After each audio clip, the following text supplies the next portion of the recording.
Assalamualaikum anak-anak Bu Guru semuanya. Bagaimana kabar hari ini?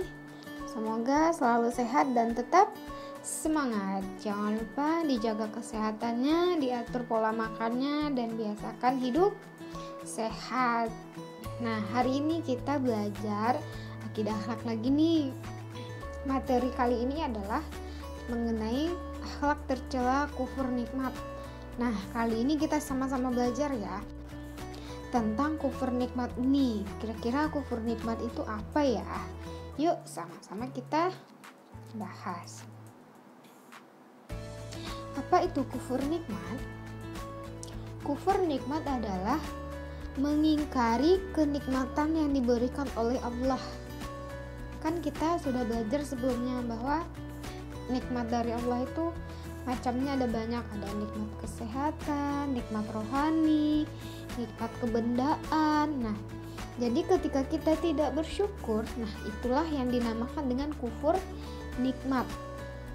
Kemudian tidak bersyukur baik lisan, maksudnya kita tidak mengucapkan alhamdulillah atau kita tidak memuji Allah, terima kasih ya Allah atas rezekimu hari ini gitu.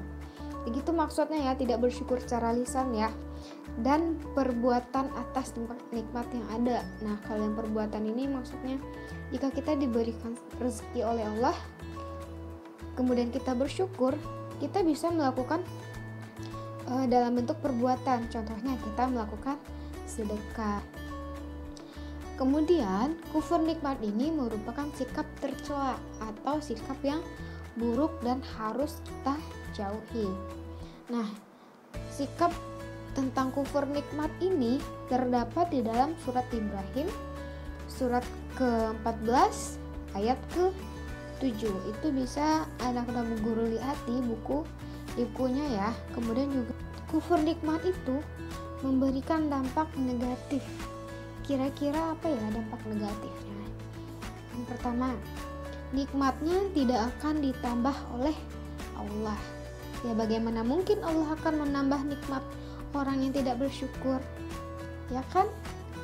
Iya. Nah, jadi jika kita tidak bersyukur, ya tidak akan Allah akan menambahkan nikmatnya kepada kita. Allah pasti berkata, buat apa saya ngasih dia nikmat yang banyak sementara dia tidak bersyukur atas nikmatnya itu, sementara dia tidak berbagi kepada orang yang membutuhkan, gitu kata Allah. Jadi tidak akan ditambahkan oleh Allah, malah bisa jadi nikmat yang sudah diterima itu bisa jadi diambil kembali oleh Allah. Yang kedua, mendapatkan dosa. Ya iya. Kenapa kita bisa mendapatkan dosa, Bu Guru? Ya karena kita tidak bersyukur. Kita tidak menjadi orang yang baik, orang yang amanah. Bahkan bisa saja kita diberikan hukuman oleh Allah karena perbuatan kita tersebut. Yang ketiga, selalu merasa kekurangan. Ingat ya anak-anak, orang yang selalu bersyukur, dia tidak akan pernah merasa kurang. Kenapa? Karena dia selalu bersyukur. Alhamdulillah, walaupun sebenarnya yang didapatkan itu sebenarnya tuh jangankan berlebih, cukup padahal juga enggak gitu loh. Tetapi karena mereka bersyukur, jadinya mereka tidak merasa kekurangan. Berbeda dengan orang yang tidak bersyukur, mereka itu pasti akan merasa dapatnya cuma segini, misalnya habis jualan apa gitu kan, dapatnya tuh kurang gitu.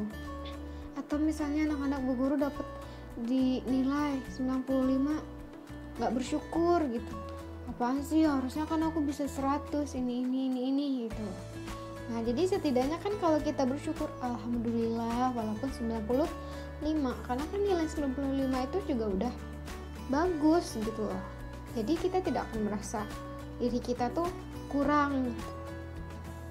Yang keempat, nikmat yang dimiliki tidak berkah. Kenapa tidak berkah?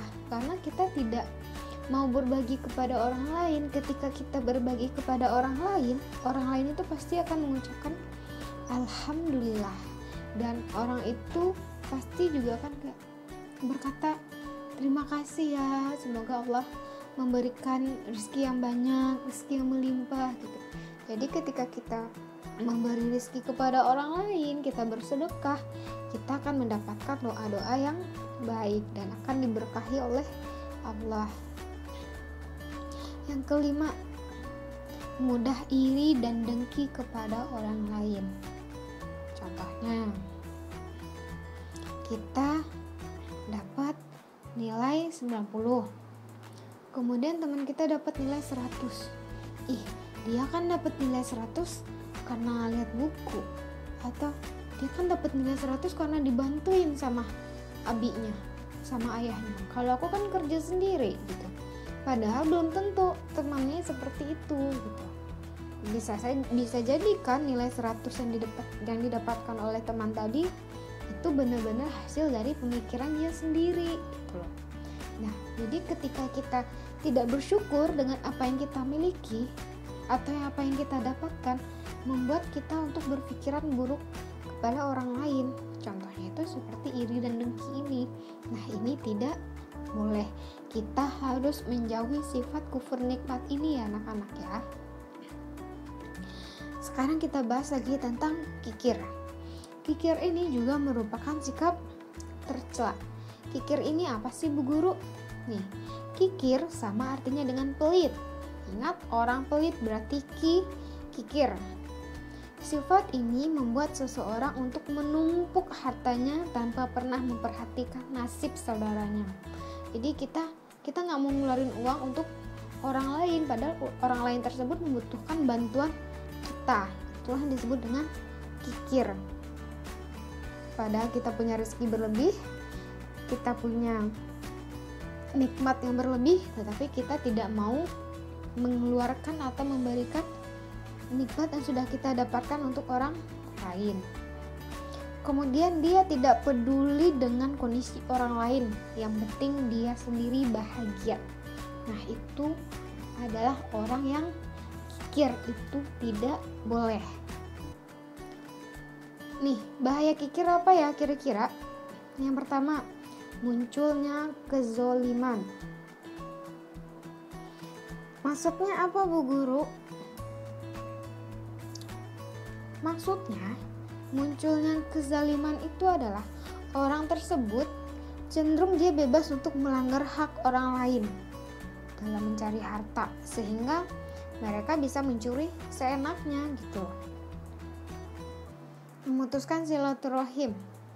Maksudnya, karena kan orang kikir itu kan tidak peduli kepada orang lain, dia hanya mementingkan dirinya sendiri gitu. Jadi hal itu akan memutuskan silaturahim atau hubungan kedekatannya dengan orang lain.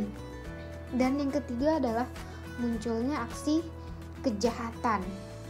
Maksudnya, kikir ini membuat orang lain itu tidak mau patuh kepada perintah agama dan untuk berbagi kepada sesama.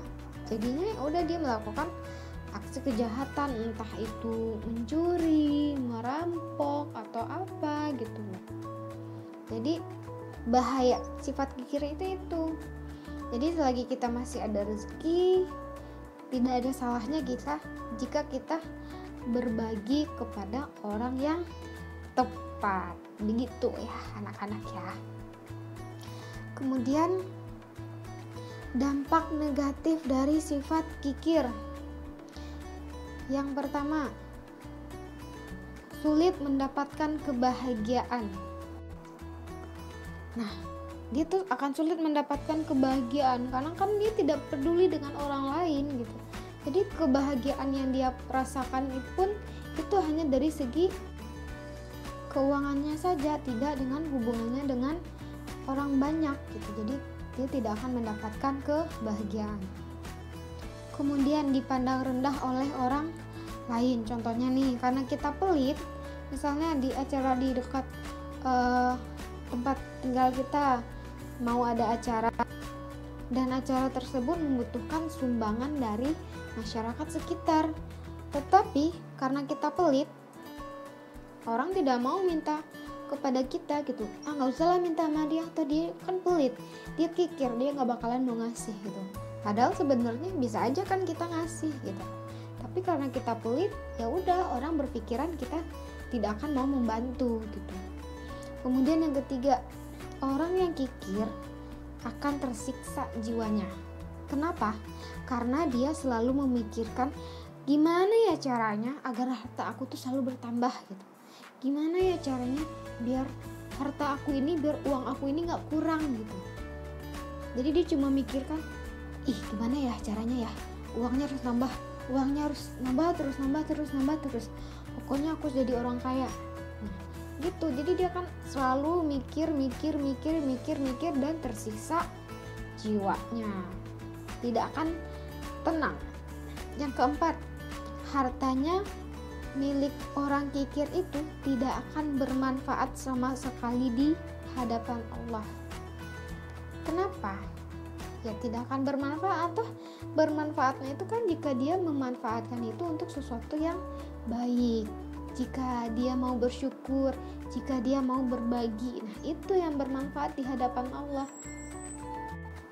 Tetapi ketika dia pelit, ya tidak akan ada manfaat sama sekali di mata Allah gitu. Yang kelima, merugikan diri sendiri dan orang lain.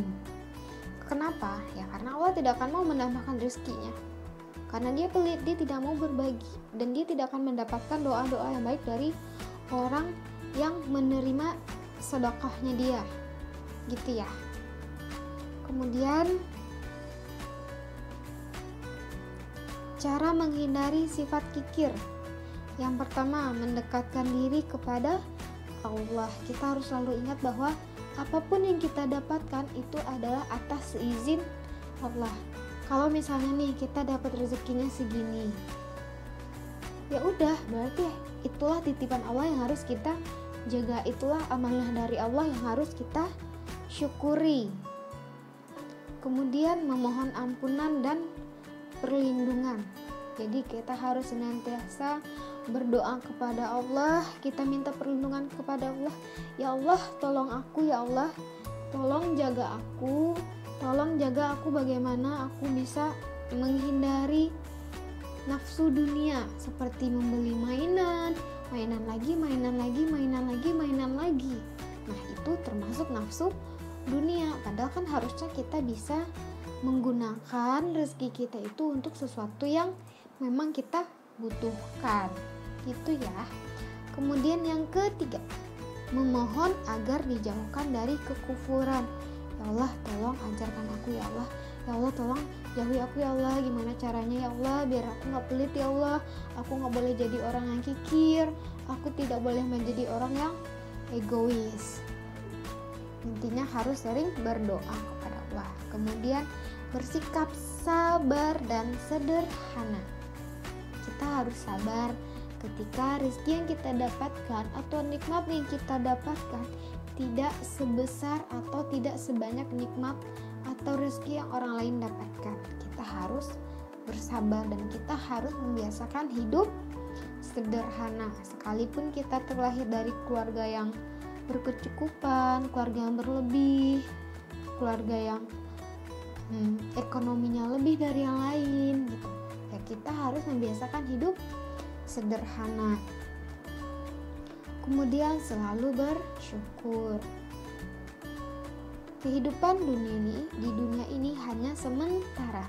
Nah, kita juga harus ingat nih bahwa harta yang kita miliki di dunia tidak akan kita bawa mati, tidak akan kita bawa ke kuburan. Kalau misalnya sekarang kita punya mainan, nanti kalau misalnya kita udah meninggal atau kita punya uang ketika kita meninggal, apakah uang tersebut kita bawa ke kuburan? Tidak. Nah, jadi itu tidak ada fungsinya. Jadi cukup kita gunakan rezeki itu dengan sebaik mungkin. Jadi jangan kufur, jangan kikir. Kemudian harta kekayaan tidak akan dibawa mati. Nah, seperti yang Bu Guru sampaikan tadi. Kemudian meyakini bahwa Allah tidak akan menjadikan orang yang suka memberi akan menjadi miskin.